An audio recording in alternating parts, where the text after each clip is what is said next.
Oki, Dadanastada, Ambawastich, Tanse, and good morning, everyone. Today I want to update you on two things. The work that's being done to get the Bears Paw water feeder main back into service, and the actions I'm taking to make sure this doesn't happen again in Calgary. But first, let's talk about our water usage.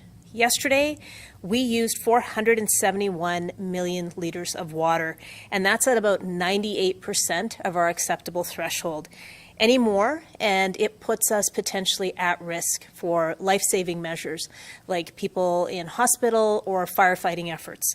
If you are thinking that running a half-full dishwasher isn't a big deal, I'll remind you that it actually is. One less dishwasher load citywide saves more than 17 million liters of water. That's just one less dishwasher load. All the choices and sacrifices that you have been making are having a big impact, so please keep it up. I urge you to keep doing your part while crews are working around the clock to get our water service back up to regular levels. This is a Team Calgary effort, and it includes all of us with our everyday decisions working in partnership with the water and construction crews who are instrumental in getting us back up to regular water flow. Yesterday at Council, I proposed a budget measure that will secure the safety of our water infrastructure. The Water Department will identify how to improve technology and monitoring for our water system, and Council will also be informed about the upgrades and maintenance work that is needed, and we will make sure that the budget for the next 2 years is inclusive of those plans.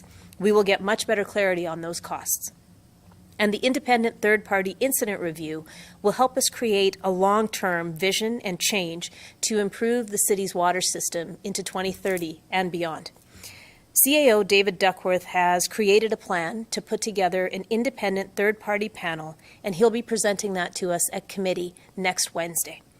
These are all very important steps in making sure that our water system is safe and secure for the years to come. The independent review will also help other cities learn how to avoid what happened in Calgary. Now, some of you may have heard that Quebec City has suffered a water main failure recently as well. And I'll make sure that I reach out to Mayor Marchand to offer any support or expertise that our city can provide. After convening multiple groups of experts from the oil and gas sector, construction, and underground work, I know that Calgary can act as a leader in what will no doubt be an important time in our nation's history. Infrastructure installed decades ago is very quickly coming to a time where it will need replacing. And I'm working with my fellow mayors across the country, as well as the Federation of Canadian Municipalities, to make sure that our cities get our fair share of infrastructure dollars to keep water flowing in our cities with safety and certainty. Locally, on the work sites along 16th Avenue, backfilling began last night, and paving will be starting today. That's another important milestone to get us back up and running to regular levels. It's also a positive step of getting traffic flowing better and getting customers to those businesses in Montgomery who've gone through so much in the last few weeks. I know they could use a visit from us. But the work isn't done yet. The water team is beginning the 4-step process of fill, flush, test, and stabilize.